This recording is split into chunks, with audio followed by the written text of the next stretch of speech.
그깟 생일 파티가 대수냐? 1년 먹을 김치가 걸린 일인데 출가 외인이 왜 남의 집 잔치를 챙겨? 출가 외인 타령하며 친정아빠 칠순잔치도 못 가게 하던 시모. 그날 저는 피눈물을 흘리며 맹세했죠. 그럼 당신 딸들도 똑같이 해야지. 대망의 시어머니의 칠순잔칫날. 제 완벽한 시나리오대로 형님들은 코빼기도 비치지 않았습니다. 텅 빈 테이블을 보며 손을 떨고 계신 시어머니께 웃으며 속삭였어요. 어머님, 왜 서운해하세요? 딸은 출가 외인이잖아요. 그래서 제가 형님들도 똑같이 못 오게 막아드렸어요. 얼굴이 흙빛이 된 시어머니와 공포에 질린 남편. 과연 저는 어떻게 시누이들의 발을 묶어버렸을까요? 출가 외인 타령으로 시작된 며느리의 완벽한 참교육. 지금 시작합니다. 시작하기 전에 좋아요 버튼 꾹 눌러주세요. 여러분들 하루에 축복이 가득하길 기원합니다. 솔직히 말해서 그때 저는 귀신에 홀려도 단단히 홀렸던 게 분명해요. 그렇지 않고서야 제 인생을 그렇게 제 손으로 불구덩이에 밀어 넣었을 리가 없으니까요. 저는 원래 결혼의 뜻이 없는 사람이었어요. 혼자 벌어서 혼자 쓰고 명절이면 부모님께 용돈 넉넉히 드리고 1년에 한두 번 마음 맞는 친구들이랑 여행 다니는 그 생활이 꽤 괜찮았거든요. 35 넘어가니까 주변에서 시집 안 가냐 소리가 좀 뜸해지더라고요. 그게 또 편했습니다. 아, 이러다 혼자 늙는 건가 싶은 밤도 있었지만 그래도 남한테 휘둘리느니 혼자가 낫다 그렇게 마음을 굳히고 살았어요. 그런데 그 사람을 만났습니다. 연애할 때 그 사람은요, 정말이지 하늘의 별이라도 따다줄 기세였어요. 정말 저에게 올인을 한 사람이었습니다. 제가 감기 기운만 있어도 퇴근길에 약국을 3군데씩 돌아서 약을 사왔고, 제가 무심코 저 가방 예쁘다 한마디 하면 다음날 제 책상 위에 그 가방이 올라와 있었어요. 여자는 남자 눈빛만 봐도 알잖아요. 나를 얼마나 귀하게 여기는지, 내가 숨만 쉬어도 예뻐 죽겠다는 그 표정 말이에요. 35년을 살면서 누가 저한테 그렇게까지 해준 적이 있었던가. 곰곰이 생각해봐도 없었어요. 아버지조차 사랑을 따뜻하게 표현하시는 분이 아니셨으니까요. 그 따스함에 홀딱 취해버린 거죠. 친구들은 난리가 났습니다. 야, 너 대기업 대리잖아. 걔는 중소기업 과장이야. 조건만 따지면 네가 아쉬울 게 뭐가 있어? 제발 정신 차려라. 결혼은 연애하고 다르다. 시어머니가 어떤 사람인지 알아는 봤냐? 다 맞는 말이었어요. 근데 그때 저는 귀가 먹었습니다. 사랑에 눈이 멀면 귀까지 멀어진다는 게 딱 제 꼴이었죠. 이 사람이면 나보다 더 나를 아껴주겠구나. 그 한 가지 믿음 하나에 평생을 걸었으니 지금 생각하면 도박꾼이 따로 없었어요. 무엇보다 제 마음의 빗장을 완전히 무너뜨린 건 아버지 때문이었어요. 아버지는 평생 대형 트럭 운전을 하셨거든요. 기름때가 손톱 밑에 문신처럼 박혀 있고 핸들을 얼마나 꽉 쥐고 사셨는지 손바닥이 거북이 등껍질처럼 딱딱하게 굳어 있었죠. 예전에 만났던 남자들은 겉으로야 방긋 웃으며 인사했지만 아빠와 악수를 끝내고 돌아서는 순간 몰래 바지 옆구리에 손을 훔치거나 눈꼬리를 미세하게 찌푸리곤 했습니다. 본인들은 자기가 들킨 줄도 모르겠죠. 그 사소한 손끝 하나, 인상 한 번이 제 가슴에 대못을 박았어요. 그런데 이 남자는 달랐습니다. 처음 인사드리던 날 넙죽 큰 절을 올리더니 아빠의 그 투박하고 거친 두 손을 덥석 잡고 자기 볼에 비비는 거예요. 그러면서 눈물을 뚝뚝 흘리더라고요. 장인어른, 이 거친 손으로 우리 지수 이렇게 훌륭하게 키워내셨군요. 정말 존경합니다. 제가 죽을 때까지 처가에 충성하겠습니다. 저만 믿으십시오. 세상에 다 큰 남자가 그렇게 서럽게 우는데 제 마음이 안 녹고 배기겠어요? 아빠도 감동해서 눈시울 붉히시고 엄마도 훌쩍이시고 그날 우리 집은 말 그대로 감동의 도가니였죠. 그 모습을 보며 저는 맹세코 이 사람이라면 내 평생을 맡겨도 되겠다고 확신했습니다. 그 눈물이 먹잇감을 앞에 둔 악어의 눈물인 줄은 꿈에도 모르고 말이에요. 그때 그 눈물 한 방에 제 인생을 통째로 저당 잡힐 줄 누가 알았겠어요. 불과 그때까지만 해도 저는 세상에서 제일 행복한 예비 신부였는데 결혼 준비가 시작되자마자 시어머니가 본색을 드러내시더라고요. 상견례 자리에서 대뜸 폭탄 선언을 하시는데 솔직히 당황스러웠습니다. 예, 너희 집 형편 뻔한데 대출받아 시작하면 평생 이자 갚다 늙어 죽는다. 내가 해주는 아파트에서 시작해라. 서울 하늘 아래 내 집 마련하기가 어디 쉬운가요? 처음엔 감사해서 몸둘 바를 몰랐는데 바로 조건이 붙더라고요. 대신 혼수는 내가 지정하는 걸로 채워라. 집값 굳었는데 그 정도는 할 수 있지? 싸구려 들여서 집 격떨어뜨리지 말고 내가 고른 최고급으로만 채워 넣으란 말이다. 솔직히 기분이 묘하더라고요. 신혼집 살림은 신부 로망이잖아요. 근데 숟가락 하나, 밥그릇 하나까지 시어머니가 골라준 걸로만 채워야 한다니요. 제가 난색을 보이자 남편이 옆에서 제 손을 꾹 잡으며 속삭였어요. 자기야, 자존심 세우지 말고 실속 챙기자. 엄마가 우리 생각해서 돈 아껴주시는 거잖아. 대출 이자 낼 돈으로 적금 붓고 편하게 살면 좋잖아. 응? 그놈의 실속 타령에 넘어가서 결국 시어머니 뜻대로 다 마쳤어요. 친정 부모님은 시댁에서 집 해준다니 기죽지 말라며 노후 자금까지 털어서 그 비싼 혼수 비용을 다 대주셨고요. 그 생각만 하면 지금도 가슴이 미어지는 것 같아요. 그렇게 끌려다니며 준비한 결혼식 날 시어머니는 하객들 앞에서 아주 확성기를 댄 것처럼 떠들고 다니셨습니다. 말도 마요. 우리 며느리는 빈손으로 시집 온 위인이야. 내가 집 다 해줬지 뭐. 요즘 세상에 이런 시어머니가 어디 있어? 며느리는 남편 하나 잘 만나서 아주 팔자 고친 거지. 대기실에 앉아 있는데 그 소리가 쩌렁쩌렁 들리더라고요. 빈손이라니요? 그 수천만 원짜리 혼수, 다 우리 아빠 피땀 흘린 돈인데 빈손이라니요. 너무 화가 나서 얼굴이 새빨갛게 빨개지는데 남편이 제 어깨를 감싸며 그러더군요. 아, 엄마가 기분 좋아서 농담하신 거야. 좋은 날 얼굴 붉히지 마. 사람들이 다 보는데 웃어, 웃어. 그때 알아봤어야 했어요. 이 남자는 내 편이 아니라 철저하게 자기 엄마 편이고 상황을 회피하기만 하는 겁쟁이라는 걸요. 그렇게 찝찝하게 시작된 결혼 생활은 예상대로 순탄치 않았습니다. 그 집이 화근이었죠. 시어머니는 아예 현관 비밀번호를 외우고 다니셨어요.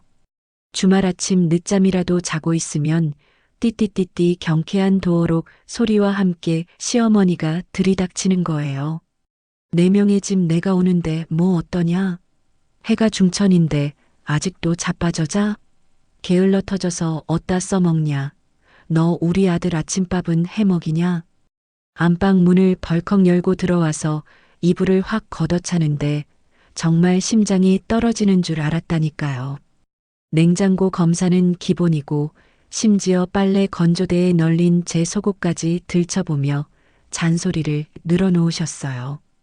이건 사는 게 아니라 감옥살이나 다름없었죠. 남편한테 사정사정했죠. 여보, 제발 비번 좀 바꾸자. 어머님 오시는 건 좋은데 미리 연락이라도 하고 오시게 말씀 좀 드려줘. 나 너무 스트레스 받아. 그럼 남편은 정색을 하고 저를 이상한 여자 취급을 했죠. 당신 너무 계산적이다? 엄마가 해준 집인데 그게 그렇게 불만이야? 엄마가 우리 도와주려고 반찬 챙겨 오시는 건데 고마운 줄은 모르고 정 그러면 당신이 대출받아서 집 사든가. 그 말 한마디면 저는 입을 다물 수밖에 없었어요. 그 집이라는 볼모 때문에 저는 꼼짝없이 시어머니의 노예가 되어야 했거든요. 시누이들은 또 어떻고요? 자기들도 다 결혼해서 나간 사람들이 툭 하면 집에 와서 냉장고를 털어가고 가족 행사 때마다 비용은 저한테 전가하기 일쑤였어요. 올케는 집값 굳어서 좋겠네. 우리는 대출 갚느라 허리가 휘는데. 이번 우리 아들 돌잔치 답례품은 올케가 좀 해줘. 돈 많이 모았잖아. 더럽고 치사했지만 집 때문에 꾹 참았어요. 그래, 내가 참으면 우리 가정이 평화로우니까 나 하나 희생하면 되니까. 그렇게 바보같이 참아왔던 제 인내심이 바닥을 드러낸 건 따로 있었습니다. 저희 아빠가 트럭 운전 그만두시고 작게 가게를 내셨는데 그게 자리를 잡아서 이제 좀 살만해지셨거든요. 평생 고생만 하신 아빠 칠순이 다가오는데 이번만큼은 정말 제대로 해드리고 싶었어요. 호텔 연회장 예약하고 음식도 최고급으로 맞추고 현수막까지 제가 다 디자인해서 준비했죠. 남편한테도 신신당부를 했어요. 여보, 이번 아빠 칠순 때 당신이 사회 좀 봐줘. 아빠가 당신 말재주 좋다고 엄청 믿고 계시잖아. 멋지게 양복 입고 사회 봐주면 아빠가 얼마나 좋아하시겠어? 남편도 흔쾌히 그러겠다고 했어요. 당연하지. 장인어른 칠순인데 사위가 나서야지. 내가 아주 기가 막히게 사회 봐서 장인어른 어깨 으쓱하게 해드릴게. 걱정 말고 준비나 잘해. 그때까지만 해도 저는 남편을 믿었어요. 아니, 믿고 싶었겠죠. 그런데 칠순 잔치 딱 3일 전이었어요. 퇴근하고 집에 왔는데 시어머니한테 호출이 온 거예요. 전화를 받자마자 다짜고짜 명령조로 말씀하시더라고요. 예, 이번 주말에 김장한다. 배추 50포기 주문해놨으니까 그리 알아라. 시누이들도 다 온다고 했으니까 너도 아침 일찍 와서 배추 절여라. 순간 머릿속이 하얘지더라고요. 이번 주말이면 아빠 칠순 당일이었으니까요. 저는 떨리는 목소리로 겨우 대답했죠. 어머님, 저번 주에도 말씀드렸잖아요. 이번 주말 저희 친정 아빠 칠순 잔치예요. 호텔 예약도 다 해놨고 남편이 사회도 보기로 했는데요. 제 말이 끝나기도 전에 수화기 너머로 시어머니의 고함이 터져나왔어요. 뭐, 칠순? 그깟 생일 파티가 대수냐? 1년 먹을 김치가 걸린 일인데. 시댁 김장이 우선이지 어디서 말대꾸야. 출가 외인이 왜 남의 집 잔치를 챙겨. 친정 챙기느라 시댁 대사 빠지는 거 내 눈에 흙이 들어가도 못 본다. 어머님, 그래도 칠순이잖아요.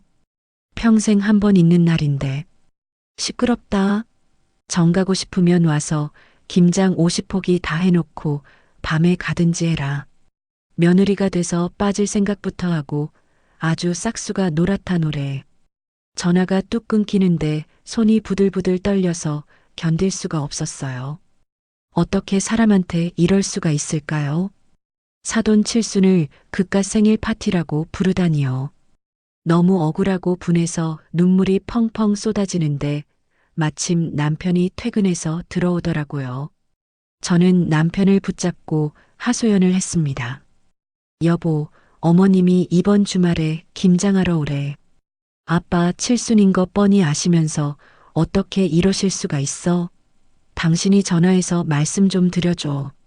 우리 칠순 잔치 가야 하니까 김장은 다음 주에 하거나 우리 빼고 하시라고. 그런데 남편 표정이 묘하게 굳어 있는 거예요. 제 눈을 피하며 머뭇거리더니 충격적인 말을 꺼내더라고요. 여보, 그게 사실 아까 엄마한테 전화 왔었는데. 뭐? 어머님이 뭘 하시는데? 남편이 한숨을 푹 쉬더니 제 손을 잡으며 말했어요. 이번에 김장하러 안 오면 엄마가 이 집 전세로 돌려버리겠대. 당장 나가라고 하시는데 어떡해. 뭐라고? 지금 그게 말이라고 해? 그래서 아빠 칠수는 당신 사회 보기로 했잖아. 남편은 곤란하다는 듯이 머리를 극적이며 기어들어가는 목소리로 말했죠. 그러니까 칠수는 그냥 전날 점심만 간단하게 먹고 오면 안 될까? 장인어른한테는 내가 회사에 급한 일이 생겼다고 잘 둘러댈게. 당신도 알잖아. 우리 당장 이 집에서 쫓겨나면 갈 데 없는 거. 엄마 성격에 진짜로 집 내놓으실 분이야. 우리 이번 한 번만 눈 딱 감고 김장하러 가자. 응? 그 순간 저는 머리를 둔기로 얻어맞은 것 같은 충격을 받았어요. 이 남자는 착한 게 아니었어요. 그저 돈이 아쉬워서 장인어른을 그 중요한 칠순잔치를 헌신짝처럼 내팽개치는 비겁하고 졸렬한 인간이었던 거예요. 돈 때문에, 아니 정확히는 이 집 때문에 아내를, 장인어른을 팔아먹은 거죠. 당신, 지금 제정신이야? 우리 아빠 칠순을 김장 때문에 못 간다고? 당신이 그러고도 사람이야? 제가 소리를 질렀지만 남편은 오히려 짜증을 내더라고요. 아, 그럼 어떡하라고. 당장 길바닥에 나앉게 생겼는데. 장인어른 칠순이야 다시 또 챙겨드리면 되지. 집이 더 중요하잖아. 당신 진짜 융통성 없다. 그 뻔뻔한 얼굴을 보는데 제 안에서 무언가가 툭 하고 끊어지는 소리가 들렸어요. 그동안 가족이라는 이름으로 사랑이라는 핑계로 참고 억눌러왔던 분노가 화산처럼 폭발하기 직전이었죠. 그래, 네가 그렇게 나온다 이거지? 집 때문에 나를 팔아넘겨? 좋아. 내가 그 대가가 얼마나 혹독한지 뼈저리게 느끼게 해줄게. 저는 눈물을 쓱 닦고 차갑게 식은 눈으로 남편을 노려봤어요. 그리고 아주 낮고 서늘한 목소리로 말했죠. 그래, 알았어. 김장하러 갈게.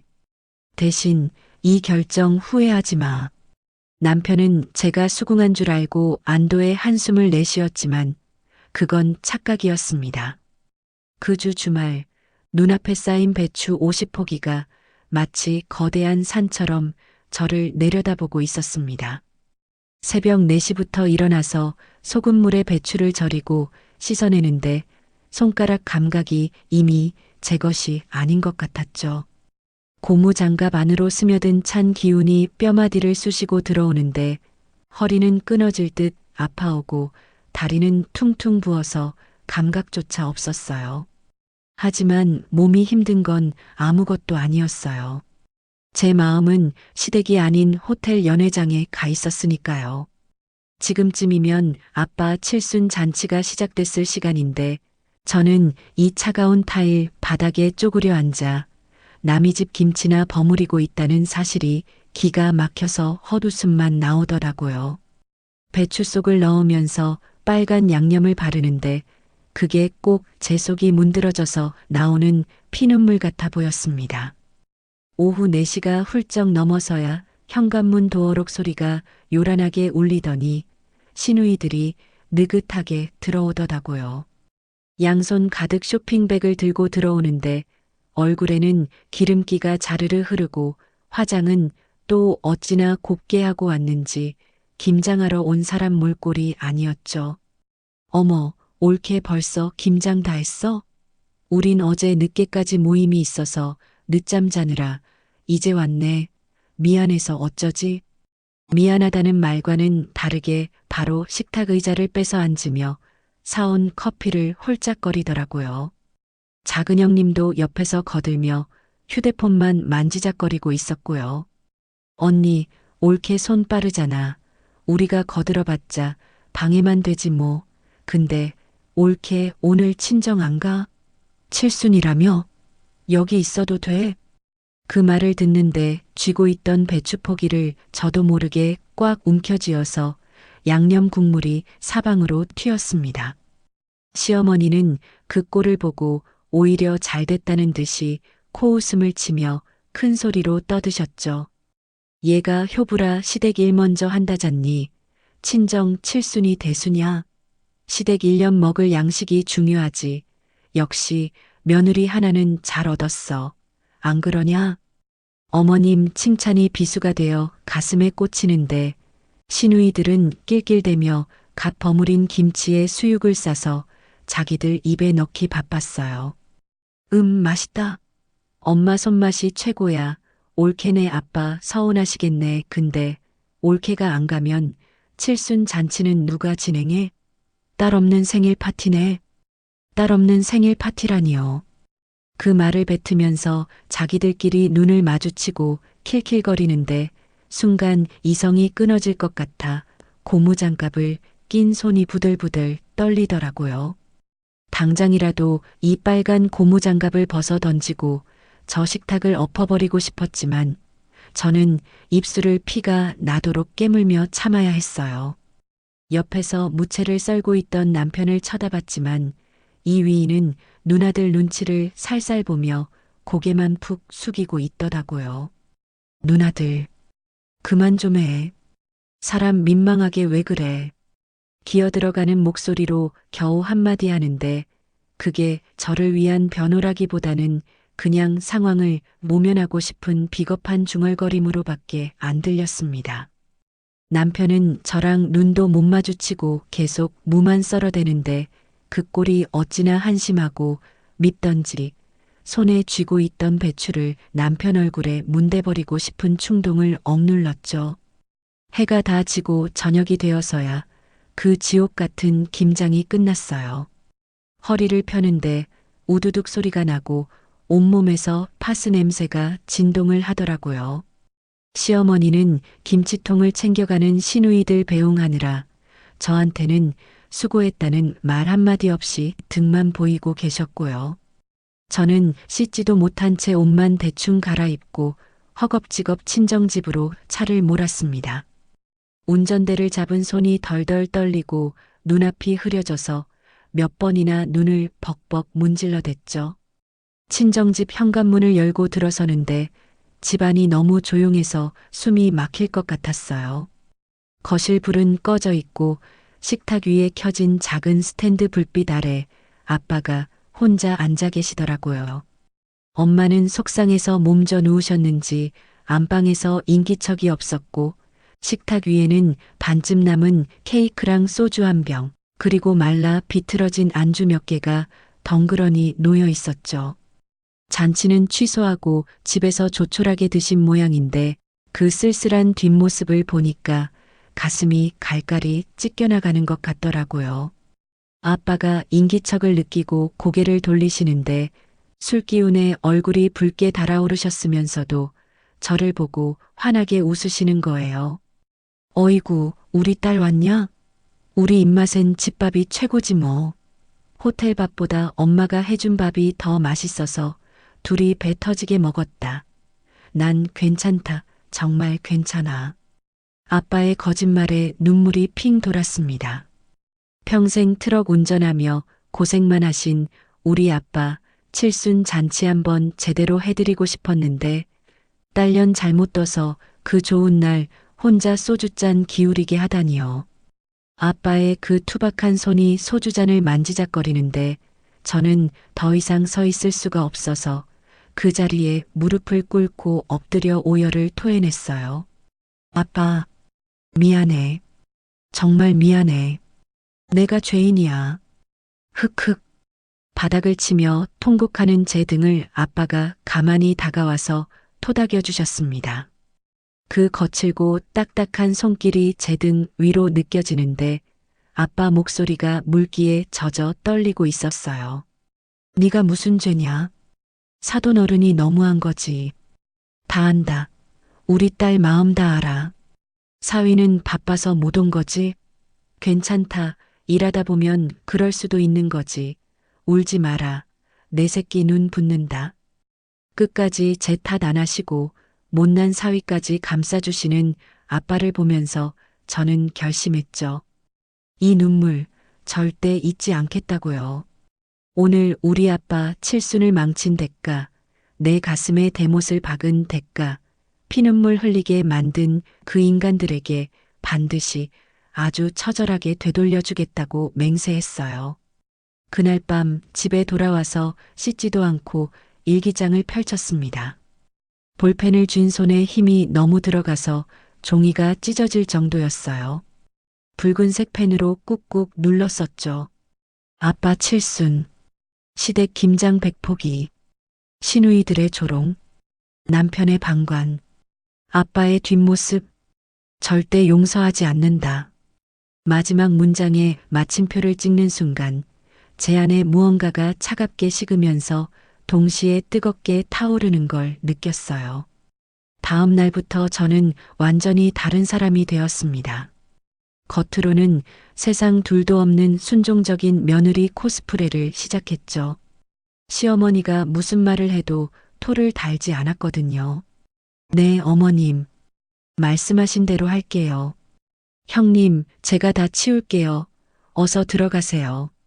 그동안 제가 겉으로는 시어머니 비위 다 맞춰드리고 시누이들 갑질에도 웃으며 넘어갔더니 집안 분위기는 오히려 평소보다 더 좋아 보였습니다.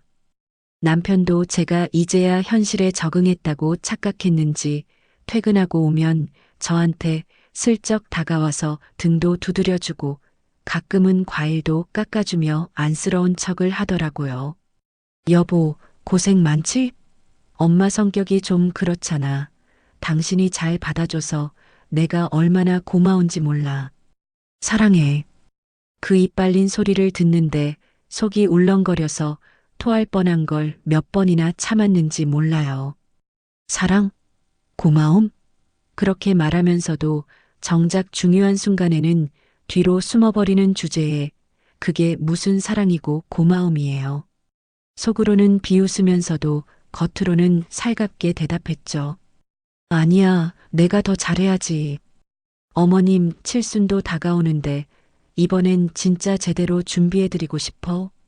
당신도 알잖아. 어머니한테 잘해드리고 싶은 내 마음. 남편은 감동한 표정으로 저를 끌어안았지만 제 눈은 남편 어깨 너머로 달력을 노려보고 있었거든요. 드디어 시어머니 칠순이 코앞으로 다가왔으니까요. 저는 시어머니께 아주 공손하고 들뜬 목소리로 전화를 드렸어요. 어머님 칠순 잔치, 제가 호텔 예약하고 음식도 최고급으로 알아볼게요. 평생 고생하셨는데 며느리가 이 정도는 해드려야죠. 시어머니는 수화기 너머로 입이 귀에 걸리신 게 느껴질 정도로 좋아하시더라고요. 오냐, 역시 내 며느리다. 그래, 호텔은 어디로 잡았냐? 비싼 대로 해라. 남들 보기에 꼴리지 않게. 알았지? 네, 걱정 마세요. 어머님 어깨에 힘 딱 들어가게 해드릴게요. 그리고 전화를 끊자마자 시누이들에게 따로 전화를 돌리기 시작했죠. 목소리를 잔뜩 낮추고 아주 비밀스럽고 은밀한 이야기를 꺼내는 척 연기를 시작했습니다. 형님, 저예요. 지금 통화 괜찮으세요? 아, 다름이 아니라 좀 조심스러운 얘기가 있어서요. 옳게 왜? 무슨 일인데 그렇게 뜸을 들여? 다른 게 아니라 어머님 재산 문제 때문에요. 혹시 형님도 알고 계셨어요? 재산? 엄마 재산? 무슨 소리야? 시누이 목소리가 확 달라지더라고요. 돈 얘기라면 자다가도 벌떡 일어날 사람들이니까요. 저는 한숨을 푹 쉬며 아주 곤란하다는 듯이 말을 이었죠. 어머님이 이번 칠순 지나고 나면 지금 살고 계신 그 30평 아파트랑 시골에 있는 땅 전부 남편 명의로 돌리겠다고 하시네요. 이미 법무사 사무실도 알아보셨다고. 수화기 너머로 헉하는 소리가 들리더니 곧바로 비명 같은 고함이 터져 나왔어요. 뭐라고? 엄마가 미쳤어? 왜 우리한테는 한 푼도 안 주고 아들한테만 준대? 그게 얼만데? 저도 그게 너무 죄송해서 어머님께 형님들도 좀 챙겨주시라고 말씀드렸거든요. 근데 어머님이 딱 잘라 말씀하시더라고요.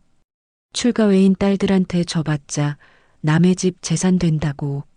칠순잔치도 아들 며느리랑 오붓하게 하고 싶다고, 딸들은 와서 밥만 축내고 간다고 필요 없다고 하시더라고요. 제가 지어낸 거짓말이었지만 3개월 전 제 아빠 칠순 때 시어머니가 하셨던 말들을 그대로 돌려드린 거였어요. 그때 시어머니가 출가 외인 운운하며 제 가슴에 대못을 박았었죠. 이제 그 못을 뽑아서 시누이들 가슴에 박아줄 차례니까요. 시누이들은 난리가 났어요. 길길이 날뛰면서 배신감을 토로하더라고요. 엄마 진짜 너무하네. 우리가 그동안 해준 게 얼만데 아들한테 받은 것도 없으면서 재산을 몽땅 줘? 옳게. 이거 확실해? 엄마가 진짜 그랬어? 네. 제가 옆에서 똑똑히 들었어요. 저도 같은 여자로서 형님들 빈손인 거 너무 속상하고 죄송해요.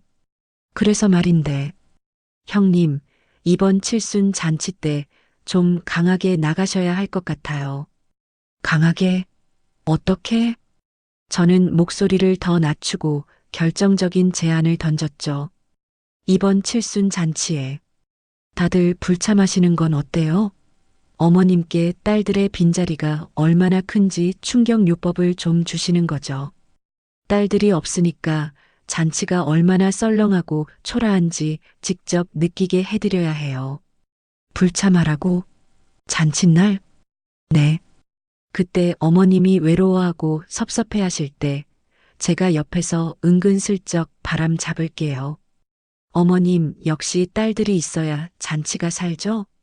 형님들이 얼마나 서운하셨으면 안 오셨겠어요. 재산도 좀 공평하게 나눠주신다고 하시면 당장 달려올 텐데. 하고요. 어머님 고집 꺾으려면 이번엔 좀 세게 아주 충격적으로 나가셔야 해요. 그래야 나중에 형님들도 한몫 챙기실 수 있죠. 시누이들은 잠시 고민하는 듯 하더니 제 이간질에 완전히 넘어가 버렸어요. 돈 욕심에 눈이 먼 사람들은 참 다루기 쉽더라고요. 그래, 옳게 말이 맞아. 엄마 버르장머리를 고쳐놔야 해. 아들만 자식인 줄 알고 유세 떠는 거, 이번 기회에 아주 본때를 보여줘야지. 우리가 안 가면 잔치 망할 텐데, 그래야 엄마도 정신 차리지. 알았어, 옳게. 우리 잠자코 있을 테니까 옳게가 잘 좀 거들어줘. 전화를 끊고 나서 저는 거울 속에 비친 제 모습을 보며 싸늘하게 웃었어요. 네, 제가 형님들, 어머니 버르장머리 확실히 고쳐놓을게요. 드디어 칠순 당일이 되었습니다. 저는 호텔 연회장을 예약하긴 했지만 일부러 가장 구석지고 조명도 어두운 룸으로 잡았습니다. 창문도 없고 벽지도 칙칙한 회색이라 화려한 잔치보다는 오히려 장례식장 같은 분위기가 나는 곳이었죠. 남편은 여보, 여기 좀 어둡지 않아? 하고 물었지만 저는 태연하게 대답했어요. 요즘은 프라이빗하고 차분한 분위기가 대세야. 뭘 알고 말해. 시어머니는 한복을 곱게 차려입고 오셔서 기대에 찬 눈빛으로 두리번거리셨어요. 예, 애들은 언제 온다니? 우리 딸들이 서프라이즈 준비한다고 늦나 보네. 내가 못 살아. 걔네들이 원래 이벤트 같은 거 좋아하잖니. 저는 시어머니께 다가가서 팔짱을 끼며 아주 다정한 목소리로 바람을 넣었죠. 네, 어머님. 형님들이 오늘 아주 특별한 걸 준비하셨대요. 조금만 기다리세요. 아마 어머님 평생 잊지 못할 선물이 될 거예요. 시어머니는 제 말에 입이 귀에 걸리셔서 연신 싱글벙글 하셨지만 저는 속으로 카운트다운을 세고 있었습니다. 이 방의 조명보다 더 어둡고 캄캄한 절망이 곧 시어머니 눈앞에 펼쳐질 테니까요. 텅 빈 의자들, 그리고 울리지 않는 전화. 그 적막함 속에서 시어머니가 느낄 고립감과 배신감을 상상하니 제 심장이 두근거리기 시작했어요. 3개월 전 우리 아빠가 느꼈던 그 외로움과 쓸쓸함을 이제 당신도 똑같이 느껴보세요. 아니, 자식들에게 버림받았다는 그 처참한 기분은 우리 아빠보다 더하겠죠. 남편은 시계를 자꾸 쳐다보며 안절부절 못했어요. 누나들이 왜 안 오지? 전화해 볼까? 제가 말렸죠. 아니야, 서프라이즈라잖아. 전화하면 김 빠져. 조금만 더 기다려보자. 시어머니는 문 쪽만 바라보며 목을 빼고 계셨고, 저는 그 모습을 보며 컵에 물을 따랐어요. 잔 속에 비친 제 표정은 너무나 밝았지만 애써 감추려 노력했습니다. 오늘은 제가 주인공이 아니니까요. 오늘의 주인공은 철저하게 고립되고 무너져 내릴 시어머니, 그리고 돈 때문에 엄마를 버린 비정한 딸들이니까요. 어머님, 물 좀 드세요. 목 타시죠? 시어머니가 물을 받아 마시는 손이 미세하게 떨리고 있었어요. 불길한 예감을 감지하신 걸까요? 하지만 이미 늦었어요. 무대는 세팅되었고 배우들은 각자의 욕망에 따라 움직이기 시작했으니까요. 이제 곧 막이 오르고 비극이 시작될 거예요. 시계 바늘이 저녁 6시 30분을 가리키고 있었어요. 원래 같으면 왁자지껄한 웃음소리와 축하 인사가 오고 갔어야 할 호텔 연회장은 마치 시간이 멈춘 것처럼 고요했죠. 저랑 남편 그리고 곱게 한복을 차려입으신 시어머니 딱 세 사람만 덩그러니 앉아 있었는데 그 넓은 공간이 주는 적막감이 숨을 턱 막히게 하더라고요.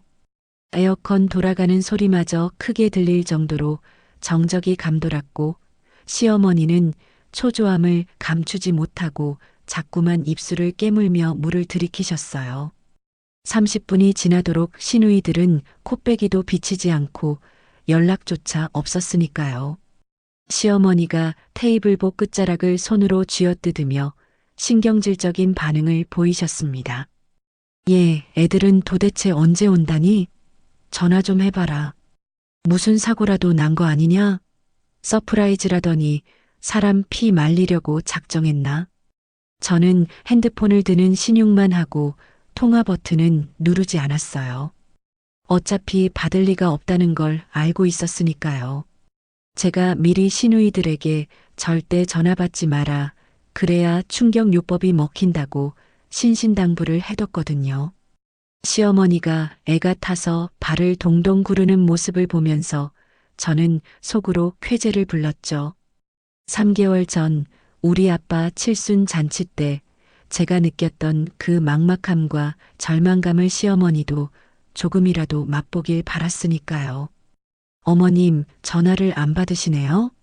진짜 무슨 이벤트라도 준비하시는 건가 봐요. 조금만 더 기다려보세요. 원래 주인공은 늦게 나타나는 법이잖아요. 남편도 눈치 없이 거들더라고요. 누나들이 엄마 놀래켜 주려고 일부러 늦게 오나 봐. 엄마, 조금만 참으세요. 곧 오겠죠, 뭐. 설마 안 오겠어? 그때였어요. 시어머니 핸드폰 진동이 요란하게 울리더니 카톡하고 메시지 알림음이 연달아 터지더라고요. 시어머니가 떨리는 손으로 핸드폰을 집어들고 화면을 확인하시는 순간 얼굴이 백지장처럼 하얗게 질리시더니 하고 숨 넘어가는 소리를 내셨어요. 핸드폰을 든 손이 부들부들 떨리고 눈동자가 흔들리는데 그 모습이 마치 귀신이라도 본 사람 같았거든요. 이게 무슨 소리냐? 재산을 준다니. 내가 언제? 시어머니가 비명을 지르며 핸드폰을 식탁 위에 내던지셨는데 액정 화면에 뜬 메시지가 제 눈에도 선명하게 들어오더라고요. 엄마, 아들만 자식이라며? 재산도 몽땅 아들 준다면서 칠순도 아들이랑 오붓하게 해. 우린 출가 외인이라 바빠서 못 가. 엄마가 그랬잖아. 딸은 남의 식구라고. 남의 식구가 왜 거기 껴? 재산 받은 아들이 효도 다 하겠지, 뭐. 우린 엄마한테 실망이야. 앞으로 연락하지 마. 연 끊자고. 시누이들이 보낸 단체 문자는 그야말로 핵폭탄급이었어요. 시어머니는 너무 억울하고 분해서 손을 덜덜 떨며 말을 잇지 못하시더라고요. 내가 언제 재산을 다 준다고 했어. 너희 누나들이 미쳤나 봐. 예, 너 빨리 전화해서 오해라고 해라. 당장 오라고 해. 이건 말도 안 돼. 남편이 당황해서 이게 무슨 소리야? 재산? 엄마가 재산 준다고 했어? 하며 허둥지둥 전화를 걸었지만 시누이들은 이미 차단했는지 신호음만 가다가 끊기더라고요. 저는 그 아수라장 속에서 표정 하나 안 바꾸고 차갑게 식은 미역국을 한 숟가락 떠먹었어요. 그리고 아주 담담하고 차분한 목소리로 말했죠. 어머님, 진정하세요. 제 친정아빠 칠순 때 어머님이 그러셨잖아요. 딸은 남의 식구라고. 출가 외인이 친정 행사 챙기는 거 아니라고요. 형님들도 이제야 어머님 뜻을 받들어 진정한 남의 식구 노릇하시는 건데 왜 그렇게 화를 내세요? 기특하다고 칭찬해 주셔야죠. 시어머니가 눈을 동그랗게 뜨고 저를 쳐다보시는데 그 눈빛에 경악과 공포가 서려 있더라고요. 뭐라고? 너 지금 비꼬는 거냐? 네가 시킨 거냐? 비꼬다니요. 어머님 말씀이 진리라 따르는 건데 왜요? 딸들은 필요 없다면서요. 아들이랑 며느리만 있으면 된다면서요. 그래서 저희 둘만 남았잖아요. 오붓하고 좋네요, 재산 문제는. 글쎄요. 형님들이 뭔가 오해를 하셨나 본데 어머님이 평소에 딸들한테 섭섭하게 하신 게 쌓여서 터진 거 아닐까요? 남편이 눈치 없이 끼어들더라고요. 여보, 당신 말이 좀 심하다? 누나들이 오해했나 본데 일단 오해부터 풀고. 저는 숟가락을 탁 소리나게 내려놓으며 남편을 쏘아봤어요. 오해는 무슨 오해? 엄마 재산 탐나서 안 오는 딸들이 정상이니? 이참에 당신이 재산 포기 각서라도 써서 보내든가 해. 그래야 누나들이 올 거 아니야? 당신이 다 가질 것 같다고 한마디 했을 뿐인데 배 아파서 안 오는 거잖아. 남편이 꿀먹은 벙어리가 되어 입을 다물더라고요.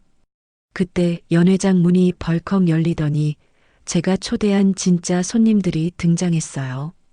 바로 저희 친정 부모님이셨죠. 아빠는 제 키만한 화려한 꽃바구니를 어깨에 짊어지고 들어오시는데 그 모습이 마치 개선장군 같았어요. 엄마도 곱게 한복을 차려입으시고 아빠 뒤를 따라 들어오시는데 두 분 표정이 아주 당당하고 여유가 넘치시더라고요. 아빠가 성큼성큼 걸어오셔서 시어머니 앞에 꽃바구니를 쾅 소리 나게 내려놓으시며 말씀하셨어요. 사돈, 칠순 축하합니다. 아이고, 근데 이게 뭡니까? 딸들은 다 어디 가고 이렇게 썰렁해요? 우리 딸내미도 내 칠순에 못 오게 하시더니 본인 칠순도 아주 가족적으로 딸들 없이 조촐하게 하시네요. 역시 사돈 교육관이 남다르십니다. 딸은 출가 외인이라 필요 없다더니 진짜로 실천하고 계셨군요. 아빠의 호탕한 목소리가 텅 빈 연회장에 쩌렁쩌렁 울려 퍼졌어요. 시어머니는 너무 놀라서 입을 떡 벌리고 아무 말도 못하시고 남편은 벌떡 일어나서 장인어른? 여기는 어떻게 하며 어쩔 줄 몰라 하더라고요. 아빠는 시어머니와 눈을 맞추며 한 번 더 비꼬셨죠. 왜요? 틀린 말입니까? 내 딸은 친정 챙기는 거 아니라고 그렇게 들볶으시더니 허허자업자득이라는 말이 이럴 때 쓰는 건가 봅니다. 그려. 뿌린 대로 거둔다고 옛말 하나 틀린 거 없네요. 아빠의 통쾌한 한방에 시어머니는 뒷목을 잡고 휘청거리셨어요. 남편이 부축하려고 했지만 시어머니는 남편 손을 뿌리치며 악을 쓰셨죠. 사돈, 말씀이 지나치십니다. 남의 가정사에 이래라 저래라 하시는 건 예의가 아니죠. 지나치다니요? 사돈이 우리 딸한테 했던 짓에 비하면 이건 약과죠. 내 칠순 잔치 망치고 김장 50포기 시키셨다면서요? 그때 우리 딸 피눈물 흘리게 해놓고 본인은 대접받길 바라셨습니까? 양심이 있어야죠, 양심이. 며느리도 남의 집 귀한 딸입니다. 함부로 대하면 천벌 받는 법이에요. 아빠가 버럭 소리를 지르시는데 그 기세에 눌려 시어머니는 깨갱하고 꼬리를 내리시더라고요. 저는 시어머니께 다가가서 물 한 잔을 따라드리며 귀에 대고 속삭였어요. 아주 차갑고 잔인하게요. 어머님, 칠순 잔치가 꼭 초상집 같네요. 딸 없는 서름, 자식한테 버림받은 기분. 어떠세요?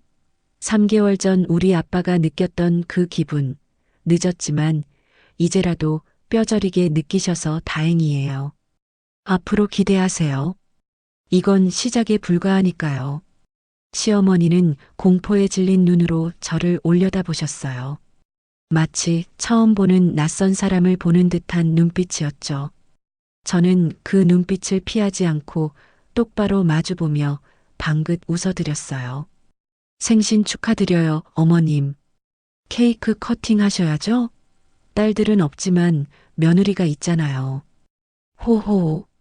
그날 시어머니의 칠순 잔치는 눈물과 고함, 그리고 비참함으로 얼룩진 최악의 하루로 기록되었어요.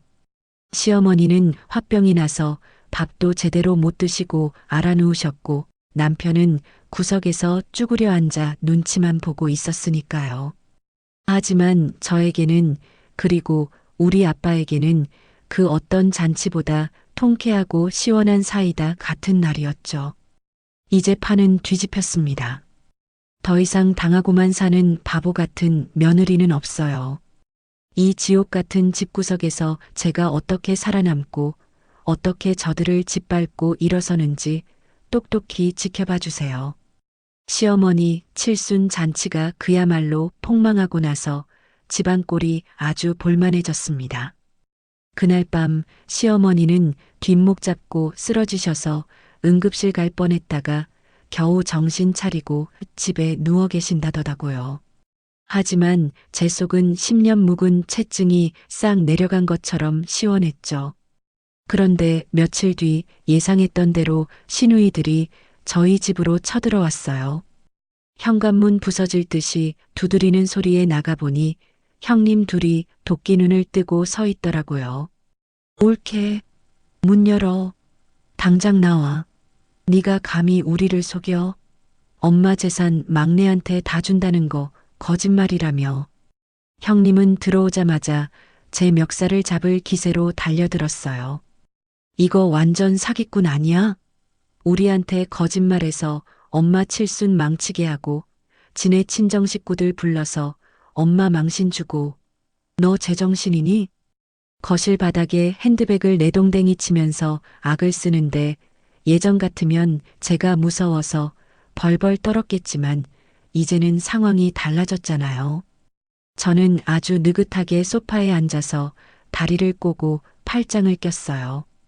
그리고 식탁 위에 올려져 있던 제 핸드폰을 들어 올리며 싸늘하게 웃어주었죠. 형님들 목소리가 너무 크시네요. 아파트 주민들 다 듣겠어요. 그리고 속이다니요? 제가 언제 거짓말을 했다고 그러세요? 형님들이 재산 욕심에 눈멀어서 엄마 버린 거, 그거 팩트잖아요.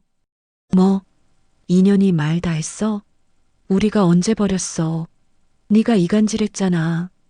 이간질요? 제가 없는 말 지어냈나요? 어머님이 칠순 때 하신 말씀, 토씨 하나 안 틀리고 그대로 전달해 드렸을 뿐인데요. 딸은 출가 외인이라 필요 없다. 그거 어머님 18번 레퍼토리잖아요. 제가 눈 하나 깜짝 안 하고 대꾸하니까 시누이들이 기가 차서 펄쩍 뛰더라고요. 아, 그래도 그렇지. 어떻게 엄마 칠순의 친정 식구들을 불러서 난장판을 만들어? 우리 남편들이 알면 뭐라고 하겠어? 창피해서 얼굴을 못 들겠네. 아, 남편분들요? 걱정 마세요. 아주버님들한테는 안 보냈으니까. 형님이 안도의 한숨을 내쉬며 그럴 깡은 없겠지 하고 비웃더라고요. 저는 그 비웃음을 그대로 되돌려주며 결정적인 한 방을 날렸어요. 네, 아주버님들은 너무 약하잖아요. 그래서 제가 좀 더 확실한 분들께 연락드렸어요. 형님들 시어머니들에게 아주 흥미로운 파일 하나를 전송해드렸죠. 아주 흥미로운 파일 하나를 전송해드렸죠. 뭐? 시어머니? 우리 시어머니한테? 시누이들 얼굴이 순식간에 사색이 되어서 입술이 파랗게 질리더라고요. 저는 카카오톡 전송 완료 화면을 형님 눈앞에 들이밀며 친절하게 설명해줬죠. 여기 보세요. 파일 전송 완료. 읽음 표시 떴네요. 형님은 비명을 지르며 제 핸드폰을 뺏으려고 달려들었어요. 화면에 뜬 파일명은 형님 시댁 뒷담화였거든요. 너 미쳤어. 이걸 왜 보내? 이 안에 무슨 내용 들었어? 뭐긴요. 형님이 하셨던 주옥 같은 명언들이죠. 들어보실래요? 저는 재생 버튼을 눌렀어요. 형님의 날카로운 목소리가 거실에 울려 퍼졌죠. 아우 짜증나. 우리 시어머니 또 오라 그러네. 노인니가 눈치도 없어. 돈이나 좀 뱉어낼 것이지 늙어서 귀찮게만 해. 내가 미쳤다고 거길 가서 김장을 해? 지 딸들이나 부려먹지. 맞아, 언니. 우리 시댁도 그래. 시어머니 밥 차려주기 싫어서 내가 일부러 손 다친 척 했잖아. 며느리가 무슨 종년이야? 돈 안 주면 안 가. 녹음이 흘러나오는 동안 형님들은 얼음처럼 굳어서 숨도 못 쉬더라고요. 큰형님 다리가 후들거리더니 그 자리에 주저앉아 버렸어요. 아, 너 이걸 진짜 보냈어? 사돈 어른한테? 네. 실수로 손가락이 미끄러졌나 봐요. 어머, 근데 사돈 어른이 바로 확인하셨네요? 그 순간 형님들의 핸드폰이 동시에 요란하게 울리기 시작했어요. 화면에는 각각 시어머니, 마녀 할멈이라고 저장된 이름이 큼지막하게 뜨더라고요. 벨소리가 마치 공습 경보처럼 들렸어요. 시누이들은 전화를 받지도 못하고 손을 덜덜 떨며 서로 얼굴만 쳐다보고 있었죠. 어머, 전화 왔네요? 빨리 받으세요. 사돈 어른들이 며느리의 진심을 알고 감동하셔서 전화하셨나 보네. 안 받으면 더 찍히는 거 아시죠? 형님이 울며 겨자 먹기로 전화를 받는데 스피커폰 너머로 고막이 찢어질 듯한 고함이 터져 나왔어요. 예끼 이년아, 네가 뒤에서 내 욕을 하고 다녔어. 노인네가 눈치가 없어. 돈이나 뱉어내. 당장 튀어와. 너 오늘 내 손에 죽고 싶어 환장했구나. 네 남편한테 이 녹음 파일 다 들려주고 당장 짐 싸서 쫓아내버릴 테니까 그런 줄 알아. 형님은 어머니. 그게 아니고요. 오해세요. 저기 하며 빌기 시작했고 작은 형님도 옆에서 전화 붙들고 네 갈게요. 잘못했어요 하며 싹싹 빌고 있었고요. 제가 형님들한테 손을 흔들며 그랬거든요. 형님들, 이제 가보셔야겠네요. 시댁 가서 효도하셔야죠. 저 부려먹은 만큼, 아니 그 2배로 사랑받고 오세요. 아, 그리고 앞으로 친정에 올 생각하지 마세요. 형님들 시댁 챙기느라 바쁘실 텐데 친정 올 시간이 어디 있겠어요? 출가 외인이잖아요. 시누이들은 저를 찢어 죽일 듯이 노려봤지만 시어머니 호출에 불려가느라 더 이상 저를 공격할 힘이 없었어요. 자기들 발등에 떨어진 불 끄느라 정신이 없으니까요. 결국 너 두고 보자. 진짜 가만 안 둬. 라는 뻔한 대사만 남기고 쫓겨나듯 도망치더라고요. 현관문이 닫히는 소리를 들으며 저는 속으로 나이스를 외쳤죠.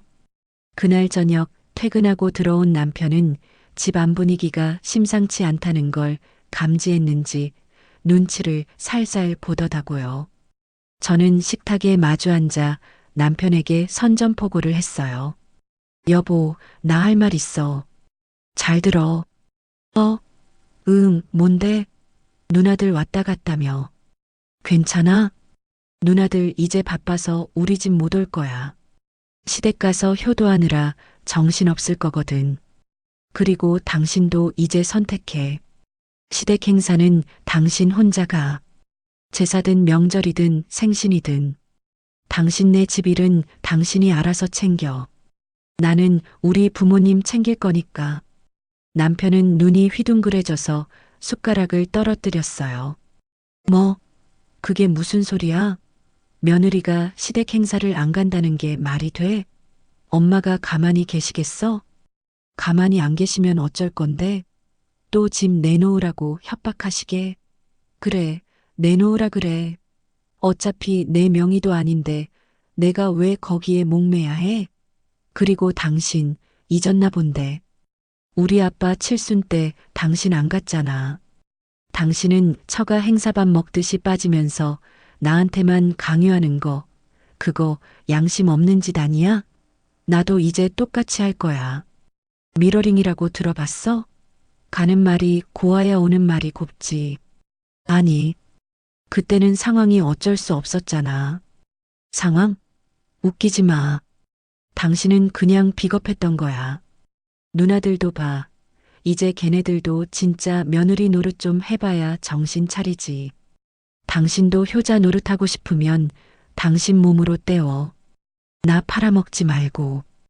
이혼이라는 말은 안 꺼냈지만 제 눈빛이 너무 살벌해서인지 남편은 감히 토를 달지 못하더라고요. 그냥 밥만 꾸역꾸역 먹는데 그 모습이 참 처량해 보였어요. 며칠 뒤 시어머니한테서 전화가 왔어요. 안 받으려다가 스피커폰으로 받았죠. 너 시누이들 시댁에 무슨 짓을 한 거야? 사돈들이 나한테 전화해서 며느리 교육 잘 시켰다고 비꼬더라. 애들이 시댁 불려가서 죽어나고 있다는데 너 제정신이니? 당장 가서 수습 안 해. 수화기 너머로 시어머니의 앙칼진 목소리가 고막을 찢을 듯이 울려 퍼졌어요. 저는 아주 상냥하고 침착하게 대꾸했죠. 어머님, 그게 왜 제 탓이에요? 형님들이 평소에 며느리 도리 강조하셨잖아요. 그래서 그 뜻 전해드린 건데 칭찬은 못해줄 망정 왜 화를 내세요? 형님들이 효부돼서 칭찬받으면 어머님 면도 서고 좋은 거 아니에요? 억울하시면 아드님한테 말씀하세요. 저는 바빠서 이만 끊습니다. 너 전화 안 끊어? 내 말 아직 안 끝났어. 전화를 끊고 차단 목록에 시어머니 번호를 추가해 버렸어요. 속이 다 후련하더라고요. 남편이 옆에서 엄마 전화였어? 왜 그렇게 끊어? 하며 눈치를 줬지만 저는 아드님한테 직접 연락하라고 했으니까 당신 폰으로 오겠네. 잘 받아들여. 그리고 나 이번 주말에 친정 가서 잘 거니까 찾지 마. 하고 안방으로 들어가 버렸죠. 그리고 며칠 후 저는 그동안 남편 몰래 차곡차곡 모아둔 비자금을 털어서 사고를 하나 쳤어요. 회사 근처에 있는 작은 소형 아파트, 제 명의로 전세 계약을 해버린 거죠. 비록 대출을 좀 끼긴 했지만 온전히 내 이름으로 된 공간이 생긴다는 게 얼마나 가슴 벅찬 일인지 몰라요. 부동산에서 계약서에 도장을 찍는데 손이 부들부들 떨리더라고요. 이게 그냥 집이 아니잖아요. 시댁이라는 감옥, 집을 볼모로 잡힌 노예 생활에서 벗어날 수 있는 유일한 탈출구이자 제 자존심을 지켜줄 든든한 방패막이었으니까요. 계약을 마치고 나오는데 친정 아빠한테 전화가 왔어요. 우리 딸 밥은 먹었냐? 아빠가 가게 정리하고 집에 가는 길인데 목소리 듣고 싶어서 전화했다. 아빠, 나 사고 쳤어. 나 집 계약했어. 내 명의로. 이제 그 지긋지긋한 시댁 집구석에서 나와도 갈 데가 생겼어.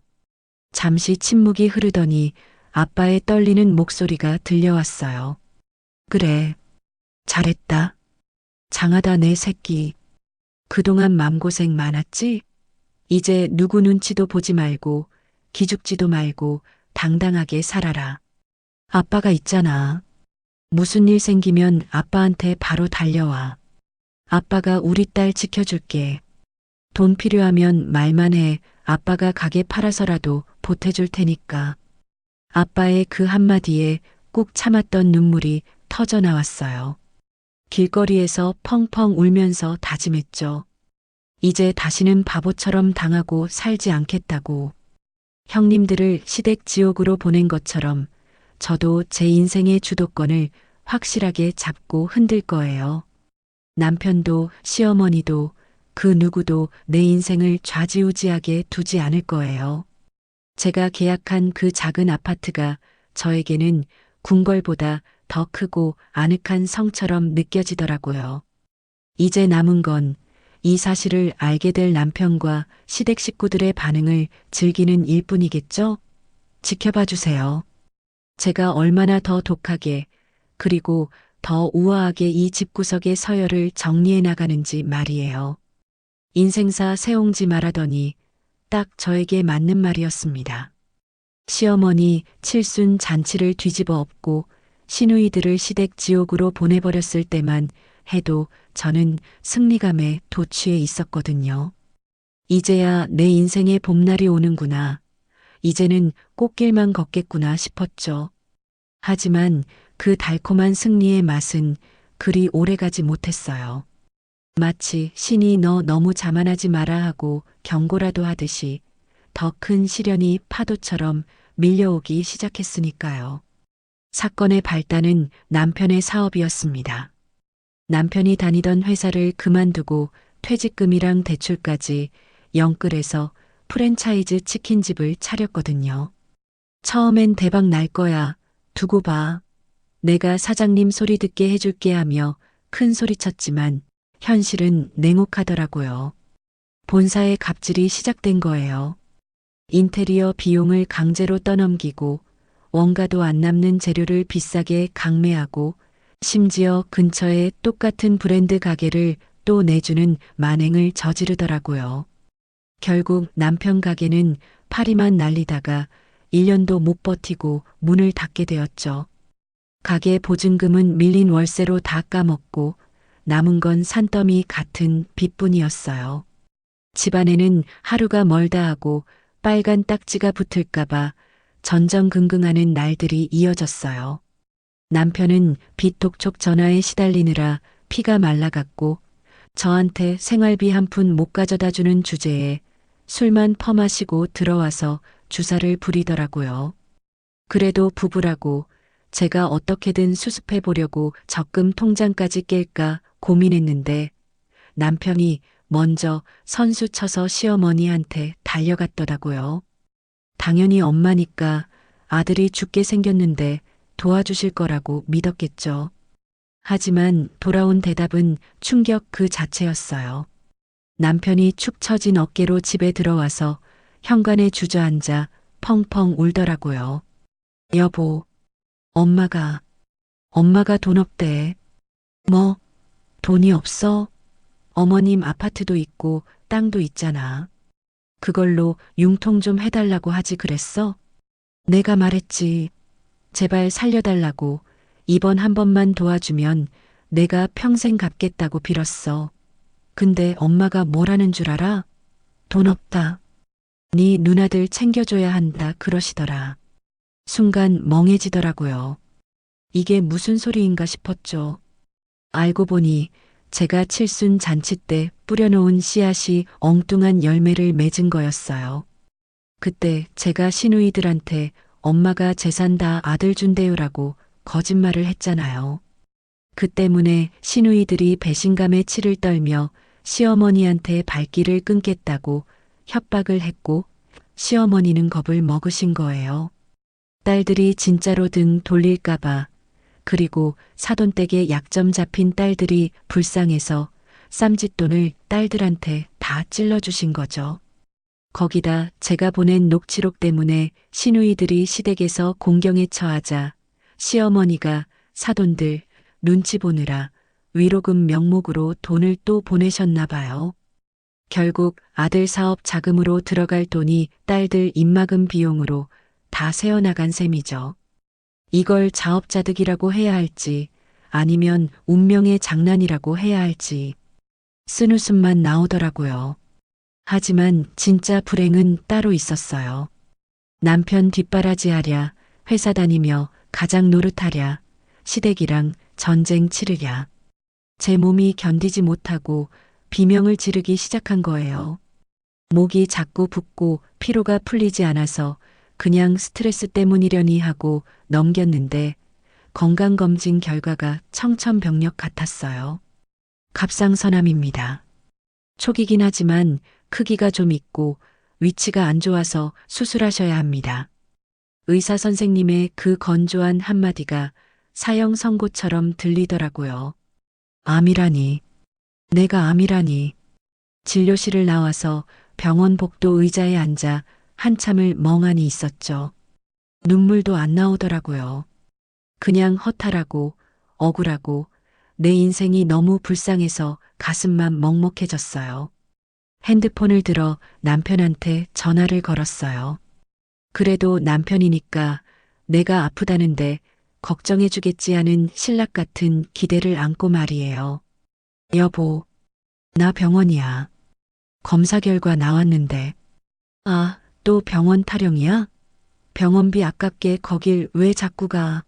나 지금 빚쟁이들한테 시달리느라 머리 터질 것 같으니까 나중에 얘기해.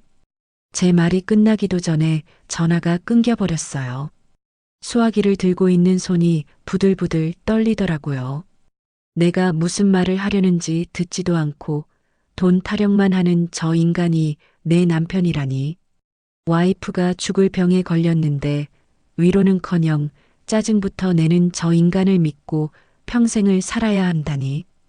그제야 눈물이 왈칵 쏟아졌어요. 병원 로비에서 사람들이 쳐다보는 줄도 모르고 소리내어 울었죠. 아파서 서러운 게 아니라 내 곁에 아무도 없다는 외로움이 뼈저리게 사무쳤거든요. 집에 돌아와서도 남편은 코빼기도 안 보였어요. 저는 혼자 끙끙 앓으며 수술 날짜를 잡고 입원 준비를 했죠. 시어머니한테도 알려야 할 것 같아서 전화를 드렸어요. 그래도 며느리가 암이라는데 사람이라면 걱정은 해주시겠지 싶어서요. 어머님, 저 갑상선암이래요. 수술해야 한대요. 뭐? 암? 아이고 팔자야. 막내 사업 망해서 집안 꼴이 말이 아닌데 너까지 왜 그러냐? 굿이라도 해야지 원, 재수가 없으려니까. 첫마디가 재수 없다였어요. 걱정은커녕 마치 제가 일부러 아픈 것처럼 타박을 하시더라고요. 수술하면 입원해야 할 텐데 그럼 우리 아들 밥은 누가 챙기냐? 애가 사업 망하고 살이 쏙 빠져서 안쓰러워 죽겠는데 며느리가 되어서 남편 보필은 못할 망정 병원 신세라니. 너 몸 관리 어떻게 했길래 그 모양이냐? 친정에서 보약이라도 한 제 안 지어주더냐? 어머님, 저 지금 암이라니까요? 죽을 수도 있다고요. 아들 밥이 문제예요? 죽긴 누가 죽어.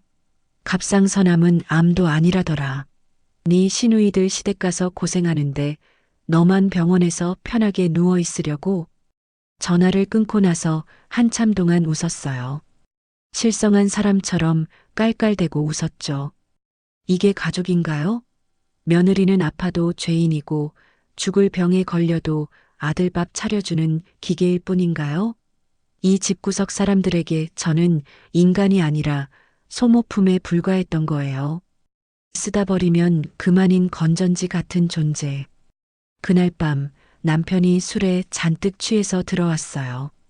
현관문 열리는 소리에 거실로 나가보니 남편이 비틀거리며 신발을 벗어 던지고 있었죠.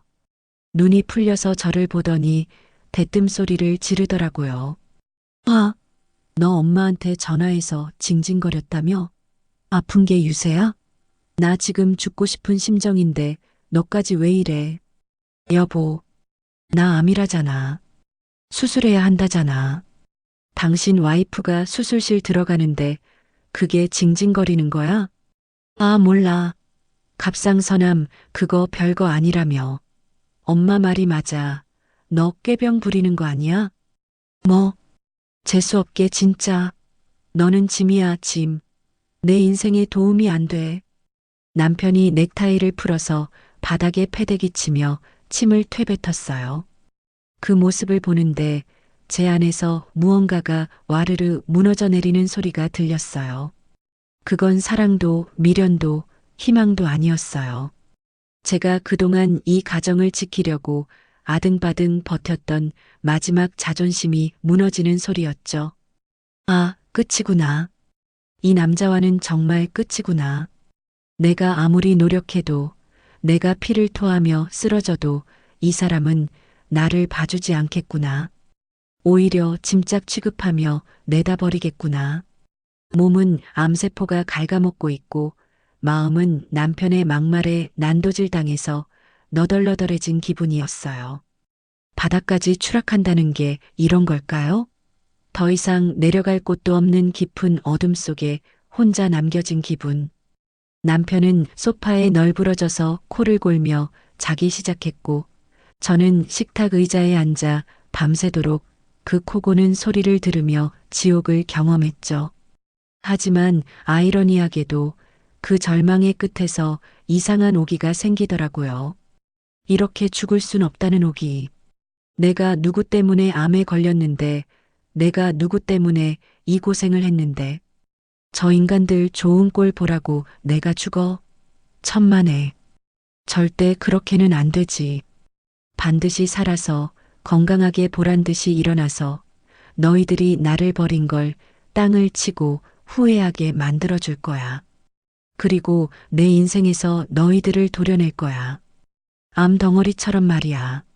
저는 떨리는 손으로 핸드폰을 들어 친정 아빠 번호를 눌렀어요. 새벽 3시가 넘은 시간이었지만 아빠는 신호가 가자마자 전화를 받으시더라고요. 마치 딸 전화를 기다리기라도 한 것처럼요. 우리 딸. 잠 안 와서 전화했어? 무슨 일 있냐? 아빠의 그 따뜻한 목소리를 듣자마자 참았던 울음이 터져 나왔어요. 아빠, 흑흑, 나 아파. 나 암이래. 무서워 아빠. 뭐라고? 암? 그게 무슨 소리야? 어디가? 지금 당장 갈게. 문 열어. 전화기 너머로 아빠가 허둥지둥 옷 입는 소리, 차키 챙기는 소리가 들렸어요. 그 소리가 저에게는 구원의 동아줄처럼 느껴졌죠. 세상 모든 사람이 나를 버려도, 나를 짐짝 취급해도 우리 아빠만은 나를 포기하지 않는구나. 그래, 나한테는 아직 아빠가 있어. 엄마가 있어. 저 따위 쓰레기 같은 남편, 시댁 식구들 없어도 나 사랑해주는 가족이 있어. 그 사실 하나가 저를 어둠 속에서 건져 올려주더라고요. 이날 밤 저는 결심했어요. 수술실 들어가기 전에 내 인생을 정리하겠다고. 암 덩어리는 병원에서 잘라내주겠지만 내 인생에 기생하고 있는 저 인간 말종들은 내 손으로 직접 잘라내겠다고요.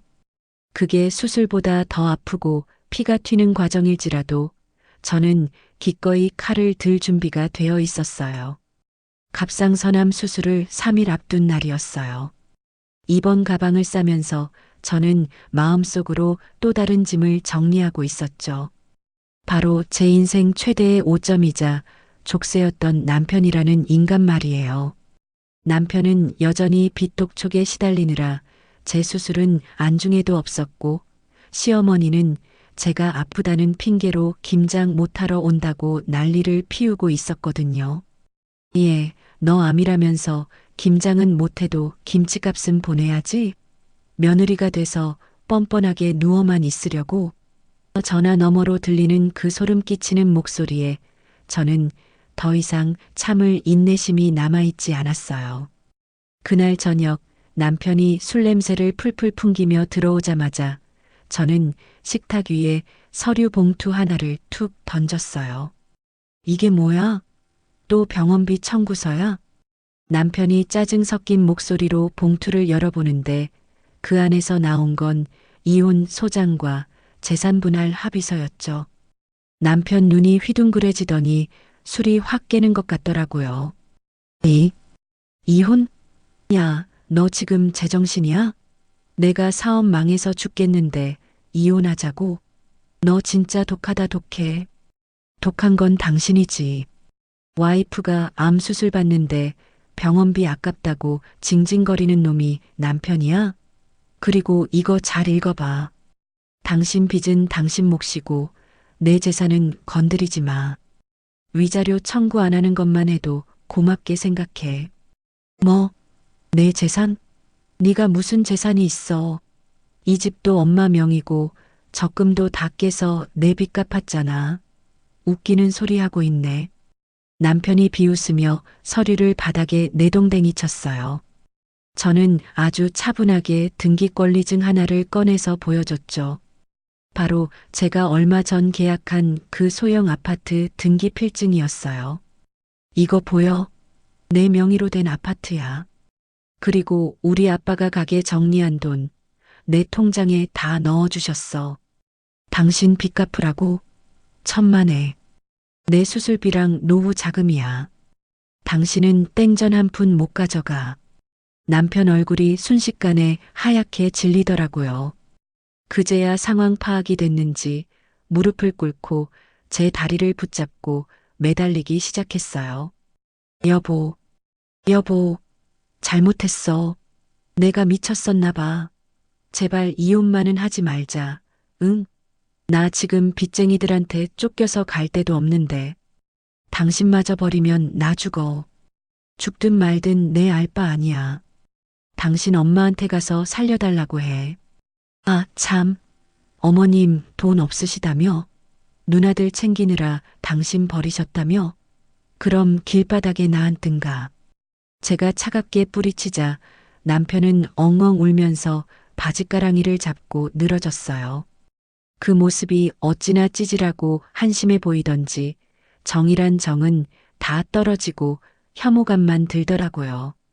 하지만 당장 이혼해버리면 이 인간 빚 때문에 골치 아픈 일이 생길 수도 있고 수술 앞두고 스트레스 받기도 싫어서 저는 마지막 카드를 꺼내 들었죠.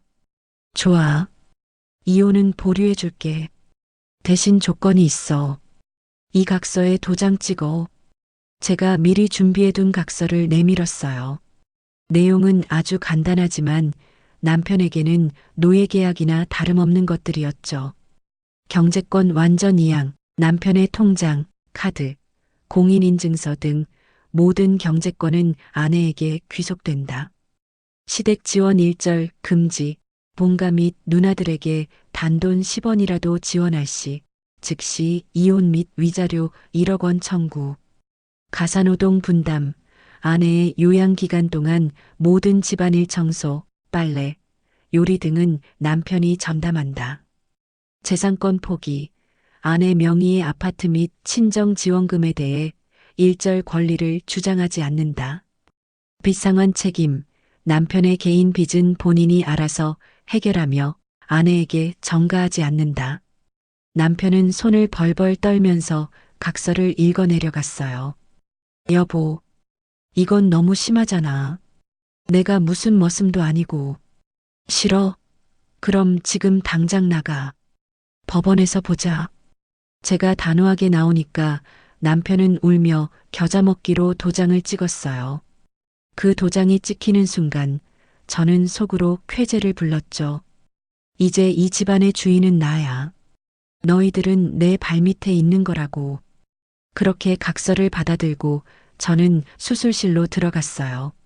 수술은 성공적으로 끝났고 회복실에서 눈을 떴을 때 제 곁을 지키고 있는 건 남편이 아니라 우리 엄마였어요. 엄마는 제 손을 잡고 하염없이 눈물을 흘리시더라고요. 내 새끼, 고생했다. 이제 안 아플 거야. 엄마가 다 해줄게. 엄마가 끓여온 죽을 먹으면서 저는 다짐했어요. 이제 다시는 아프지 말자. 나를 사랑해주는 사람들을 위해서라도 건강하게, 그리고 독하게 살자. 퇴원하고 집에 오니 집안 꼴이 아주 가관이더라고요. 설거지는 쌓여 있고 빨래는 산더미고 남편은 소파에서 자고 있었죠. 저는 발로 남편 엉덩이를 걷어찼어요. 일어나. 각서 안 잊었지? 청소하고 빨래하고 밥해. 나 환자야. 요양해야 한다고. 남편은 부스스 일어나서 투덜거렸지만 각서 이야기를 꺼내자마자 군말 없이 고무장갑을 끼더라고요. 알았어. 하면 되잖아. 설거지하는 뒷모습을 보는데 쌤통이다 싶었어요. 그동안 내가 얼마나 힘들었는지 너도 한번 당해봐라. 남편은 낮에는 회사 다니고 밤에는 대리운전이랑 택배 상하차 알바를 시작했어요. 제명의 통장은 건드리지 못하게 막아놨으니 자기 빚은 몸으로 때워서 갚아야 했거든요. 매일 녹초가 되어서 들어오면 제가 시킨 집안일까지 해야 하니 죽을 맛이었겠죠. 코피를 쏟으면서도 여보, 나 너무 힘들어. 좀 봐주라. 하고 징징거리는데 저는 눈 하나 깜짝 안 했어요. 힘들어? 내가 암 걸려서 수술 받을 때 당신이 뭐라고 했어? 짐이라고 했지? 짐 취급받는 기분이 어때? 꼬우면 나가라니까? 그렇게 한 달쯤 지났을까 시어머니가 들이닥쳤어요. 아들이 밤낮으로 일하느라 얼굴이 반쪽이 됐다는 소식을 듣고 득달같이 달려오신 거죠. 비밀번호를 바꿨는데 어떻게 아셨는지 현관문을 두드리며 고래고래 소리를 지르시더라고요. 문 열어. 내 아들 잡아먹는 년. 네가 사람이야? 당장 문 안 열어. 제가 문을 열어드리자 시어머니는 거실로 들어오셔서 삿대질을 해대셨어요. 네가 인간이냐? 남편이 빚 갚느라 죽어나는데 넌 집에서 놀고 먹어? 내가 해준 집에서 호의호식하면서 남편을 머슴 부리듯 해? 천벌 받을련.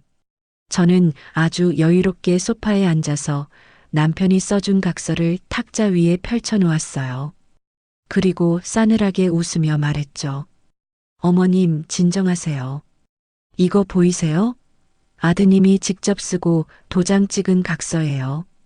빚은 본인이 알아서 갚기로 했고 집안일도 다 하기로 했거든요.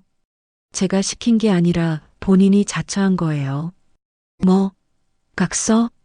이따위 종이 쪼가리가 무슨 소용이야. 이건 무효야. 내 아들 내가 데려갈 거다. 그러세요. 데려가세요. 대신 아드님 빚 3억, 어머님이 다 갚아주셔야겠네요. 아, 그리고 위자료도 준비하셔야 할 텐데. 돈 없으시다면서요? 시어머니 얼굴이 흑빛이 되더라고요. 돈 얘기가 나오자마자 입이 꿀먹은 벙어리처럼 딱 붙어버린 거죠. 아들 빚 갚아줄 능력도 없으면서 큰 소리만 쳤던 거예요. 어미가 돈이 어디 있다고. 네가 좀 갚아주면 안 되냐? 부부라면서 네가 너무 매정하다. 매정하다뇨? 어머님은 아들 사업 망했을 때 모른 척 하셨잖아요. 저는 그래도 이혼 안 하고 데리고 살아주는 것만으로도 감지덕지해야 하는 거 아니에요? 꼬우면 어머님이 갚아주시던가요. 싫으시면 조용히 나가세요. 저 요양해야 하니까 스트레스 주지 마시고요. 제가 방문을 열고 손짓하자 시어머니는 도망치듯 나가셨어요. 현관문 밖으로 사라지는 뒷모습이 어찌나 초라해 보이던지 돈 앞에서는 모성애도 자존심도 다 무너지는 게 인간인가 봐요. 그날 밤 남편이 터덜터덜 들어와서 엄마 왔다 갔다며 별일 없었어? 하고 묻는데 저는 피식 웃으며 말했죠. 오셨더라. 당신 빚 갚아줄 돈 없다고 그냥 가셨어. 남편은 아무 말도 못하고 고개를 떨구더라고요. 이제 이 집안에서 제 권력은 절대적이었어요. 경제권, 발언권, 그리고 도덕적 우위까지 모두 제 손에 들어왔으니까요. 남편은 제 눈치만 보는 하인으로 전락했고 시어머니는 돈 때문에 저한테 찍소리도 못하는 신세가 되었죠. 이게 바로 제가 꿈꾸던 정의 구현이었을까요? 아니, 이건 정의가 아니라 생존이었어요. 내가 살기 위해서, 내 존엄을 지키기 위해서 처절하게 싸워 쟁취한 전리품이었죠. 수술 자국이 욱신거릴 때마다 저는 다짐해요. 절대 약해지지 말자고. 이 권력을 놓는 순간 다시 지옥으로 떨어질 테니까. 이제 남은 건 이 승리를 만끽하며 우아하게 홀로 서기를 준비하는 것뿐이에요. 진정한 해피엔딩을 위해서 말이죠. 수술을 마치고 2년이라는 시간이 훌쩍 지났어요. 목에 남은 가로선 흉터는 이제 옅어져서 화장으로 가리면 거의 보이지 않을 정도가 되었고 제 건강도 예전보다 훨씬 좋아졌거든요. 오히려 죽다 살아난 경험 때문인지 하루하루가 더 소중하고 활력이 넘치는 것 같아요. 회사에서는 승진도 했습니다. 암 투병 이후에도 악착같이 일했고 남들보다 배로 노력해서 성과를 냈으니까요. 이제는 팀장님이라는 직함이 제법 어울리는 위치에 올라섰죠. 제 명의로 된 아파트 가격도 꽤 많이 올랐고 통장 잔고도 든든하게 채워져 있으니 세상 부러울 게 없더라고요. 반면 집안 서열은 완전히 뒤바뀌었어요. 남편은 그동안 뼈 빠지게 일해서 빚을 거의 다 갚긴 했지만 그 과정에서 기가 다 빨렸는지 예전에 그 뻔뻔하고 당당하던 모습은 온데간데 없어졌거든요. 퇴근하고 들어오면 현관에서부터 눈치를 살살 보며 여보, 오늘 회사는 어땠어? 밥은? 하고 묻는 게 일상이에요. 제가 밥통에 있어. 차려 먹어. 하고 쌩안이 들어가면 군말 없이 혼자 밥을 차려 먹고 설거지까지 싹 해놓더라고요. 주말이면 제가 시키지 않아도 알아서 청소기 돌리고 빨래 개는 모습이 마치 훈련 잘 받은 강아지 같아서 가끔은 짠하기까지 해요. 하지만 불쌍하다고 봐줄 생각은 추호도 없어요. 사람은 고쳐 쓰는 게 아니라지만 길들이는 건 가능하더라고요. 돈줄을 쥐고 흔드니까 그리고 이혼이라는 카드를 언제든 꺼낼 수 있다는 걸 아니까 알아서 기는 거죠. 시누이들은 어떠냐고요?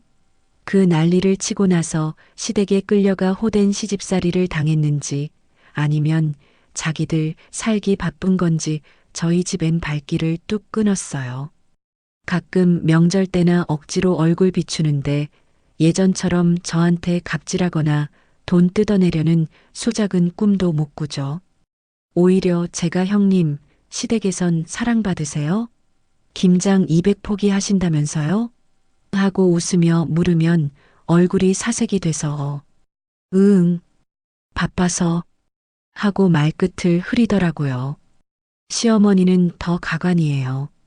딸들이 자기들 시댁 챙기느라 친정엔 코빼기도 안 비치니까 외로움에 사무치셨는지 자꾸 저한테 전화를 하시더라고요. 애미야, 이번 주말에 뭐하냐? 몸보신 좀 시켜줄까 해서 닭이나 한 마리 삶을까 하는데 어머님, 저 바빠요. 친구들이랑 여행 가기로 했거든요.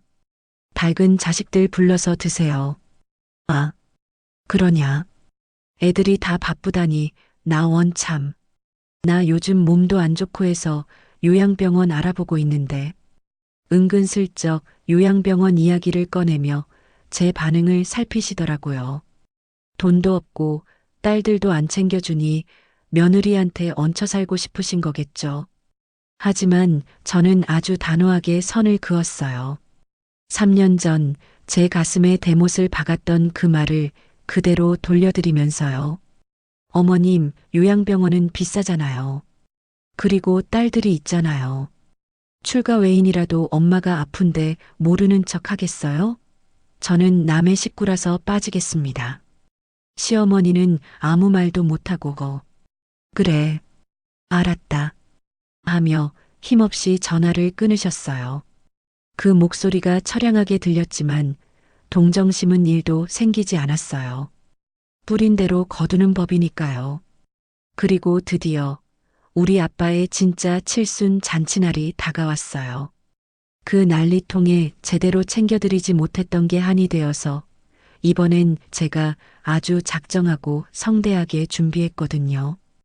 호텔 연회장 중에서도 가장 크고 화려한 홀을 빌리고 음식도 최고급 코스 요리로 깔았죠. 친척들은 물론이고 아빠 친구분들, 동네 사람들까지 다 초대해서 북적북적한 잔치를 열었어요. 사회는 누가 받냐고요? 당연히 제 남편이죠. 이번엔 핑계도 못 대고 도망도 못 가고 아주 깍듯하게 양복 차려입고 마이크를 잡았어요. 오늘의 주인공, 저희 장인어른 칠순을 진심으로 축하드립니다. 사위가 큰절 올립니다. 남편이 무대 중앙에서 넙죽 큰절을 올리는데 하객들이 우레와 같은 박수를 보내주더라고요. 아빠는 얼굴이 발그레해지셔서 연신 싱글벙글 웃으시고 엄마도 눈가를 훔치시며 기뻐하셨어요. 저는 그 모습을 흐뭇하게 바라보며 샴페인 잔을 들었죠. 이게 바로 제가 원했던 그림이었어요. 내가 사랑하는 사람들이 주인공이 되고 나를 힘들게 했던 사람들이 눈치 보게 하는 것. 그 짜릿한 승리의 맛을 만끽하며 저는 아빠에게 다가가 꽃다발을 안겨드렸어요. 아빠, 칠순 축하해. 오래오래 건강하게 사셔야 해. 내가 앞으로 더 효도할게. 그래, 우리 딸. 고맙다. 내 덕분에 아빠가 호강한다. 사위도 고생 많았네. 아빠가 남편 어깨를 두드려 주시는데 남편은 아닙니다. 장인어른. 당연히 제가 해야 할 도리인걸요. 하며 굽신거리더라고요. 그 모습이 가식적이라기보다는 생존 본능에서 우러나온 진심 같아서 웃음이 났어요. 잔치가 끝나고 가족 사진을 찍는데 사진사 아저씨가 외치셨어요. 자, 다들 활짝 웃으세요. 김치. 카메라 플래시가 터지는 순간 저는 마음속으로 되뇌었어요. 참는 게 능사가 아니다. 착한 며느리, 순종적인 아내로 살면 바보 취급만 당할 뿐이다. 내 목소리를 내고 내 권리를 주장하고 때로는 독해져야만 나를 지킬 수 있다. 그 깨달음을 얻기까지 너무나 많은 눈물과 고통이 있었지만 후회는 없어요. 그 덕분에 지금의 단단하고 강한 제가 있으니까요. 사진 속에 저는 그 누구보다 당당하고 행복하게 웃고 있었어요. 제 옆에는 얌전해진 남편이 서 있고 뒤에는 든든한 친정 부모님이 계시고 저 멀리 구석진 테이블에는 초라해진 시어머니와 기죽은 시누이들이 흐릿하게 보였죠. 이 완벽한 구도가 바로 제 인생의 성적표였어요. 주말이 되었어요. 예전 같으면 시댁에 가서 김치 담그고 청소하느라 뼈 빠지게 일했겠지만 지금은 달라요. 아침 일찍 일어나서 샤워하고 예쁘게 화장을 한 뒤 저는 차 키를 챙겨 들고 현관을 나섰어요. 남편이 쭈뼛거리며 따라 나오더라고요. 여보, 어디가? 나도 같이 가. 타. 친정 가서 엄마랑 맛있는 거 먹고 올 거야. 당신 운전해 줄 거지? 아, 응, 알았어. 내가 운전할게. 남편이 운전석으로 가려는데 제가 손을 들어 제지했어요. 아니다, 오늘은 내가 할게. 당신은 조수석에 타서 편하게 가. 내가 운전하고 싶어서 그래. 진짜? 당신 피곤하지 않겠어? 괜찮아. 내 인생의 핸들은 내가 잡을래. 저는 운전석에 앉아서 시동을 걸었어요. 부르릉, 경쾌한 엔진 소리가 심장을 뛰게 만들더라고요. 선글라스를 끼고 백미러를 조정하면서 콧노래를 흥얼거렸죠. 라디오에서는 신나는 댄스곡이 흘러나오고 있었어요. 남편은 조수석에 얌전히 앉아서 안전벨트를 매고 저를 힐끔거렸지만 저는 신경 쓰지 않았어요. 자, 출발한다. 꽉 잡아. 엑셀을 밟자 차가 시원하게 앞으로 치고 나갔어요. 시댁으로 향하는 꽉 막힌 도로가 아니라 친정으로 가는 뻥 뚫린 고속도로를 달리는 기분이란 마치 제 인생의 앞날을 예고하는 것 같았죠. 앞으로 어떤 장애물이 나타나도 어떤 시련이 닥쳐도 저는 멈추지 않을 거예요. 제가 쥔 이 핸들을 놓지 않고 제가 원하는 목적지를 향해 끝까지 달려갈 거니까요. 조수석에 앉은 남편은 이제 제 인생의 동반자가 아니라 제가 태워주는 승객일 뿐이에요. 내리면 내리는 거고 계속 타고 싶으면 요금을 내야겠죠. 존중이라는 요금을요. 백미러로 뒷좌석에 놓인 꽃바구니가 보였어요. 친정 엄마가 좋아하시는 프리지어 꽃다발이었죠. 노란 꽃잎들이 햇살을 받아 반짝이는 걸 보며 저는 활짝 웃었습니다. 이제 진짜 내 인생이 시작된 거야. 누구의 눈치도 보지 않고 누구에게도 휘둘리지 않는 오롯이 나를 위한 삶. 이보다 더 완벽한 해피엔딩이 있을까요? 아니요. 이건 엔딩이 아니라 새로운 시작이에요. 화려하고 통쾌한 나라는 여자의 진짜 전성기가 이제 막 펼쳐지고 있으니까요. 여러분, 착한 며느리 콤플렉스는 이제 개나 져버리세요. 제 이야기 들으셨죠? 인생의 운전대는 남한테 맡기지 말고 꼭 본인이 잡으세요. 그래야 원하는 곳으로 갈 수 있답니다. 제 이야기 끝까지 들어주셔서 감사합니다. 오늘 들려드린 이야기 어떠셨나요? 고구마 100개 먹은 듯 답답했던 시집살이를 뒤로하고 스스로 인생의 운전대를 잡은 사연자님의 마지막 모습이 정말 통쾌하면서도 한편으론 가슴 뭉클하게 다가왔습니다. 참는 것이 능사가 아니라 내 목소리를 내야 나를 지킬 수 있다. 사연자님이 남기신 이 마지막 한마디가 유독 귓가에 오래 머무네요. 가족이라는 이름으로 혹은 사랑이라는 핑계로 나 자신을 희생하고 계신 분들이 있다면 오늘 이 사연이 작은 용기의 불씨가 되었으면 좋겠습니다. 착한 며느리, 착한 아내이기 전에 우리는 모두 존중받아 마땅한 귀한 사람들이니까요. 비 온 뒤에 땅이 굳는다는 말처럼 모진 풍파를 겪어내고 더 단단해진 사연자님의 앞날에는 이제 뻥 뚫린 고속도로처럼 시원하고 찬란한 꽃길만 펼쳐지기를 진심으로 바라봅니다. 사이다 같은 복수와 감동적인 홀로서기를 보여주신 사연자님께 응원의 댓글을 남겨주세요. 큰 위로가 되어줄 거예요. 오늘도 끝까지 함께 해주셔서 감사합니다.